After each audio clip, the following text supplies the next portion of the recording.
Now let's try to understand the important components of blood. ബ്ലഡിലെ important components ഏതൊക്കെയാണെന്നുള്ളത് നമുക്ക് നോക്കാം. ബ്ലഡിൽ 45% ഉള്ളത് നമ്മുടെ ബ്ലഡ് സെൽസ് ആണ്. ബാക്കിയുള്ള 55% എന്ന് പറയുന്നത് പ്ലാസ്മയാണ്. എന്താണ് ഇനി ബ്ലഡ് സെൽസ്, എന്താണ് പ്ലാസ്മ എന്നുള്ളത് നോക്കാം. Blood cells 3 type blood cells ആണ് നമ്മുടെ കയ്യിലുള്ളത്. അത് RBC, WBC, platelets. RBC carries blood from lungs to all parts of the body. നമ്മുടെ ലങ്സിൽ നിന്ന് ഡിഫറെന്റ് പാർട്സ് ഓഫ് ദ ബോഡിയിലേക്ക് ബ്ലഡ് എത്തിക്കാൻ വേണ്ടി സഹായിക്കുന്നതാണ് RBC. RBCയുള്ള കമ്പണന്റ് ആണ് ഹീമോഗ്ലോബിൻ എന്ന് പറയുന്നത്. അടുത്തത് WBC, നമ്മളെ ഇൻഫെക്ഷന് വേണ്ടി ഫൈറ്റ് ചെയ്യാൻ വേണ്ടി സഹായിക്കുന്നതാണ് WBC. അടുത്തത് പ്ലേറ്റ്ലെറ്റ്സ്, ബ്ലഡ് ക്ലോട്ടിങ്ങിന് വേണ്ടി സഹായിക്കുന്നതാണ് പ്ലേറ്റ്ലെറ്റ്സ് എന്ന് പറയുന്നത്. ഇനി ബ്ലഡ് പ്ലാസ്മ. ബ്ലഡ് പ്ലാസ്മയിൽ കൂടുതലുള്ളത് വാട്ടർ എന്ന് കമ്പണന്റുള്ള കമ്പണന്റ് ആണ്.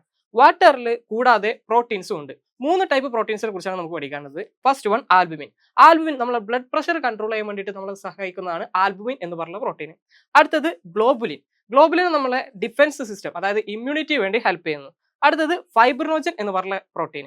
ഈ ഫൈബ്രിനോജൻ ആണ് നമ്മളെ ബ്ലഡ് ക്ലോട്ടിങ്ങിന് വേണ്ടി സഹായിക്കുന്ന പ്രോട്ടീൻ. അടുത്ത ഒരുപാട് അതർ കമ്പണൻസ് ആയിട്ടുള്ള ഇലക്ട്രോലൈറ്റ്സ് ഉണ്ട്, അതേപോലെ ഡിസോൾഡ് ഗ്യാസസും കാര്യങ്ങളൊക്കെ ഉണ്ട്. അപ്പോൾ ഇതൊക്കെയാണ് ഇമ്പോർട്ടൻ്റ് ആയിട്ട് നമുക്ക് പഠിക്കാനുള്ള ബ്ലഡ് സെൽസിലും പ്ലാസ്മയിലുള്ള കമ്പണൻസ് എന്ന് പറയുന്നത്.